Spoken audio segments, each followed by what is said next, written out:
नमस्कार, आप देख रहे हैं जगत क्रांति टीवी और मैं हूं आपके साथ ज्योतिका। आइए रुख करते हैं खबर की ओर। कांग्रेस महासचिव प्रियंका गांधी वाड्रा ने रायबरेली में एक सार्वजनिक रैली को संबोधित किया। वह कहती हैं, उन्होंने देश की संपत्ति 4 से 5 लोगों को सौंप दी है। यहां तक कि उन्होंने नोटबंदी भी लागू कर दी, जिससे छोटे व्यवसायों और महिलाओं को बहुत परेशानी हुई। इन 10 वर्षों में आपकी स्थिति में कोई सुधार नहीं हुआ है, लेकिन आपको न्यूज चैनलों पर सारी अच्छी चीजें दिखाई जाती हैं। तो रोजगार कहाँ से बनेगा?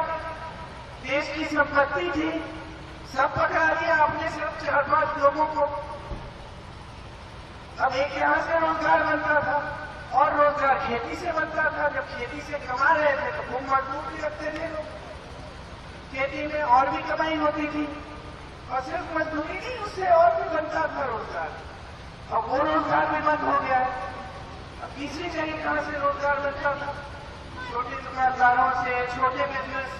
मान लो आपने मैन्युफैक्चरिंग का यूनिट खोल दिया, जो भी और चप्पल बना रहे, जूते बना रहे, कुछ और बना रहे, तो आपने वहां से रोजगार दिलवा दिए लोगों को। अब प्रधानमंत्री जी एक दिन उन्होंने तय किया कि वो नोटबंदी करेंगे। आपको कह दिया कि अपने सारे जितने भी वो नोट थे उस समय 500 नोट के आती है, 1000 का खर्च चाहिए बैंक में डाल दीजिए, सारा काला धन देश में आ जाएगा। आप सबने ये काम किया। मेरी बहनों ने जो छोटी मोटी बचत की थी, मुझे याद है मेरे बच्चों के एक मास्टर जी होते थे और कितने वो संकट में थे उस समय। उन्होंने मुझे बोला कि मुझे तो मालूम ही नहीं था कि मेरी माता जी ने चुपचाप से तकिए के नीचे रखी है।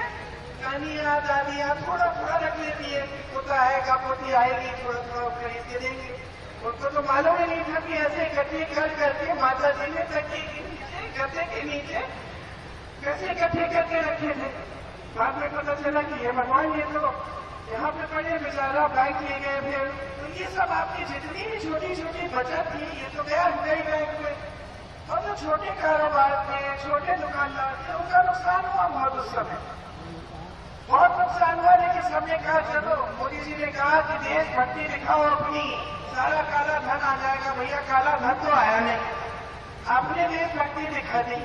आप कतार में खड़े हो गए और छोटे छोटे जो दुकानदार थे, बिजनेस थे, उनका नुकसान हुआ। उसके बाद मोदी जी लाए जीएसटी। अब जीएसटी से तो और भी कमर टूटी उनकी, समझ में नहीं आ रहा था किसमें कितना टैक्स है, क्या डाले क्या नहीं डाले। जो छोटे छोटे कारोबार है उनको एक खास एक आदमी को रखना पड़ा हिसाब किताब लगाने के लिए, डर के मारे कितनी गलत ना हो।